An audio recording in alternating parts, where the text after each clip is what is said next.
Ada seorang orang soleh, Bapak Ibu sekalian, kisah berhubungan dengan keluh kesah kepada Allah.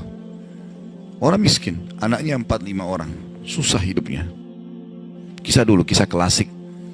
Dia lagi duduk, istrinya hidangkan makan pas-pasan antara dia, istri sama anak-anaknya 5 ini. Orang miskin, susah hidupnya. Ada yang ketuk pintu malam-malam, begitu ketuk pintu dibuka, dia suruh istrinya buka. Buka, ternyata orang miskin yang lain minta makanan. Orang miskin yang lain minta makanan. Maka istrinya lihat ke suaminya, apa perintahnya nih? Suaminya bilang kasih aja. Semuanya dikasih, karena kalau dibagi 2 gak cukup. Orang miskin tuh bawa anaknya banyak, gak cukup makanan. Lalu kemudian istrinya sama suaminya, suami istri orang beriman kepada Allah, tahu, ya sudah sabar. Tapi subhanallah, beberapa saat kemudian, kalau kita beberapa jam kemudian lah, menjelang malam hari, lebih gelap ya, sudah mulai masuk pertengahan malam, jam 12 malam, mereka kelaparan semua. Istrinya bilang, anak-anaknya nangis, saya lapar, kamu juga lapar, anak-anak lapar, bagaimana? Kata suaminya, tenanglah, saya akan coba cari jalan keluar, minta kepada Allah. Istrinya nggak paham suaminya mau kemana. Dia pakai bajunya, baju keluar, kemudian dia keluar pergi ke masjid dekat rumahnya. Malam hari, jam 2 malam. Dia keluar, dia masuk di masjid, lalu dia sholat tahajud. Dan ini sifat orang beriman. Berkeluh kesah sama Allah itu jangan cuma hal yang besar, dari hal yang kecil. Manja sama Allah itu baik. Ngeluh terus, minta terus sama Allah. Allah suka hambanya yang tamak dengan rahmat Allah. Tamak dengan rahmat Allah. Sudah sehat, minta ditambah kesehatan. Sudah kaya, minta ditambah kekayaan. Selalu minta tamak dengan rahmat Allah. Dan sudah pernah saya bilang, meminta sesuatu agar nikmat ditambah atau bertahan, itu adalah pahala lebih besar daripada kalau cobaan sudah datang baru kita minta diangkat cobaan tersebut. Kita sehat, minta agar Allah pertahankan kesehatan, itu lebih besar pahalanya dibandingkan nanti sakit baru minta disembuhkan. Jadi tamak dengan rahmat Allah itu penting. Kalau bahasa saya sebenarnya bermanja-manja sama Allah.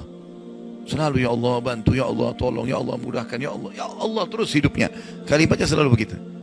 Orang ini masuk ke dalam masjid, dia sholat malam lalu dia minta sama Allah, doanya begitu, ya Allah engkau tahu aku kelaparan dengan istriku dan anakku malam ini, maka berilah kami makan.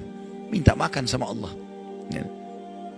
Maka yang terjadi dalam kisah ini dikatakan ada seorang raja, pemimpin wilayah itu, sudah 1 minggu mau taubat. Sudah seminggu mau taubat. Dia tidak tahu harus kemana. Pada malam itu, di mana orang soleh yang miskin ini sedang ibadah, minta tolong kepada Allah dikasih makan. Raja ini gelisah, dia keluar lalu dia bawa 1 kantong uang emasnya. Dia bawa juga sekantong makanan yang terbaik yang dia punya di istananya. Kemudian dia bilang, ya Allah sebagai bentuk taubatku kepadamu, saya akan berikan ini kepada hambamu yang engkau tunjuk ya. Lalu kemudian sebagai bentuk juga, saya tidak memilih kecuali engkau yang memilih, Allah saya tidak akan pegang tali kekangan kuda ini, saya biarkan dia jalan kemana. Akhirnya orang raja ini naik di atas kudanya, dia bawa itu kemudian jalan kudanya, kudanya mampir di masjid yang ada orang soleh itu. Dia bilang, saya tidak tahu kenapa kuda ini mampir di masjid, lalu saya turun, saya temukan dalam masjid, waktu zaman dulu gak ada lampu, gak ada penerangan, cuma dia dengar suara, gelap di masjid. Dia masuk, temukan ada orang ini lagi berkeluh kesah sama Allah, minta ya Allah saya sama istri saya kelaparan sama anak-anak, berilah kami makan gitu kan.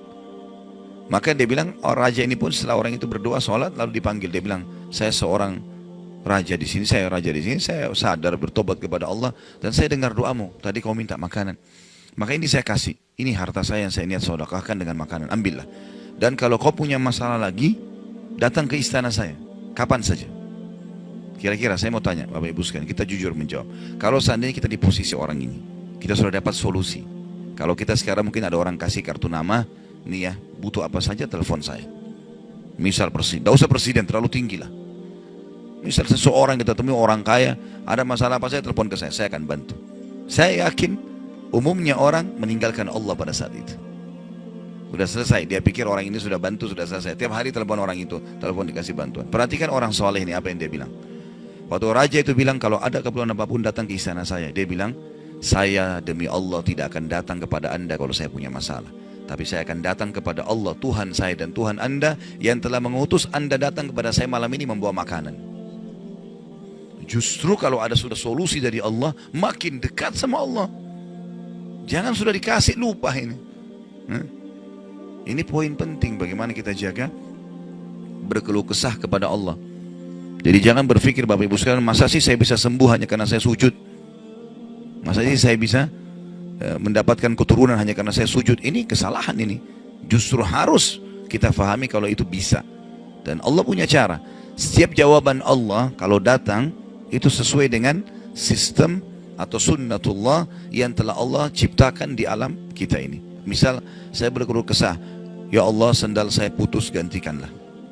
Sahabat begitu ya. Para sahabat Nabi itu kalau sendalnya putus, ya Allah sendal saya putus, gantikanlah. Allah nggak lemparin sendal dari langit. Nggak mungkin. Tapi apa yang terjadi?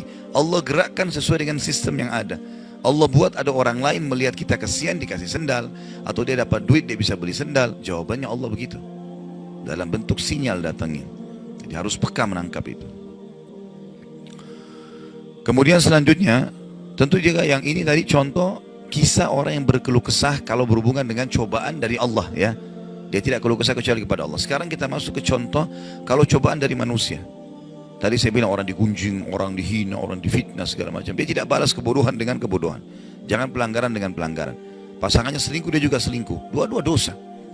Dua-dua dihukum sama Allah. Tidak ada urusan sama kita itu. Tidak ada urusan sama kita. Ya.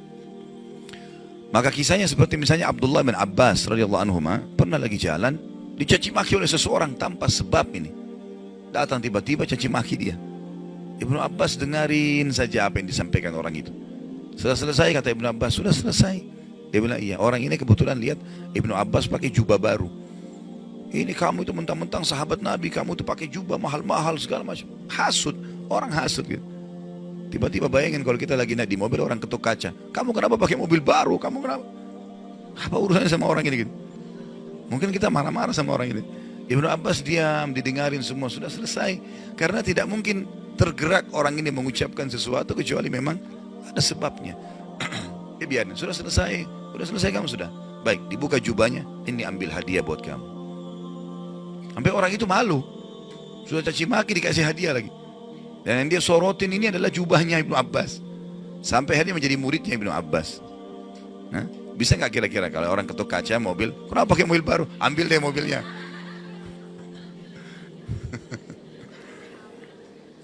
Baik, kisah yang lain, Ali bin Husain radhiyallahu anhu. Ini cucu Nabi SAW, anaknya Husain ya, radhiyallahu anhu ajma'in. Terkenal dengan Zainal Abidin, masyhur dengan kesalihannya. Dia pernah jalan dicaci maki oleh orang tanpa sebab ini. Mentang-mentang kau turunan Nabi, mentang-mentang kau begini, mentang-mentang kau begini, caci maki. Dia diam saja. Dia nggak bicara banyak. Didengarin. Orang-orang sekitarnya sudah marah nih. Tapi karena dia diam, orang diam semua. Sampai udah selesai dia bilang, wahai saudaraku, kalau seandainya kamu tahu lebih banyak tentang aku, mungkin kau akan lebih banyak cerita tentang keburukan. Saya ini banyak dengan keburukan, gitu kan? Kemudian dia bilang sama orang di sekitarnya, ada pegang uang, ada bawa duit, kasih orang ini 1000 dirham dan tunjukkan alamat kita. Siapa tahu dia punya hajat. Orang itu jadi tambah malu gitu. Ya. Karena perilaku akhlak yang mulia, dan ini yang Islam ajarkan kepada kita. Pada saat kita kepancing emosi, kontrol, tenang, jangan dibalas. Gak ada gunanya itu, gak ada manfaatnya. Hanya akan merusak kejiwaan kita. Kata-kata jadi kasar, hidup kita jadi tidak tenang. Ya. Tapi kalau kita gunakan teori syar'i ini, kita akan tenang. Tetap bisa makan, tetap bisa tidur, tetap bisa segala-galanya. Baik, kita berdoa kepada Allah SWT, semoga majelis kita diberkahi olehnya dan dijadikan sebagai tambahan amal kita pada hari kiamat. Dan semoga saja seluruh amal yang pernah kita kerjakan, yang akan kita kerjakan sampai ajal menjelang datang, diterima dengan kemahamurahannya.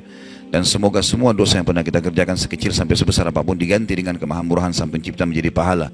Dan kita mendoakan Indonesia untuk selalu makmur, damai, tentram, dan seluruh muslimin bersatu di bawah bendera tauhid la ilaha illallah Muhammad Rasulullah, kembali dalam segala ibadah mereka kepada Al-Quran dan Sunnah. Dan semoga Allah juga memberikan pemimpin-pemimpin yang muslim, yang adil, kembali kepada Al-Quran dan Sunnah. Dan juga semoga Indonesia menjadi contoh bagi negara-negara yang lain. Dan kita selalu mendoakan saudara kita di Palestina, di Syria, di Yaman, di Irak, di Myanmar, di Ahsa, dimanapun mereka berada yang sudah tertindas. Semoga Allah ikhlaskan niat mereka, terima para syuhada mereka, mulakan Islam di tangan mereka dan tangan kita semua. Dan semoga Allah partisipasikan kita bersama mereka di pahala, baik dengan doa, dengan harta, dan juga dengan jiwa kita.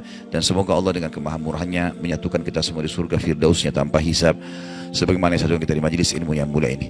Allahu alam, ini mungkin yang kita sampaikan, mudah-mudahan bermanfaat. Subhanakallahumma bihamdika, asyhadu an la ilaha illa anta, astaghfiruka wa atubu ilaik. Wassalamualaikum warahmatullahi wabarakatuh.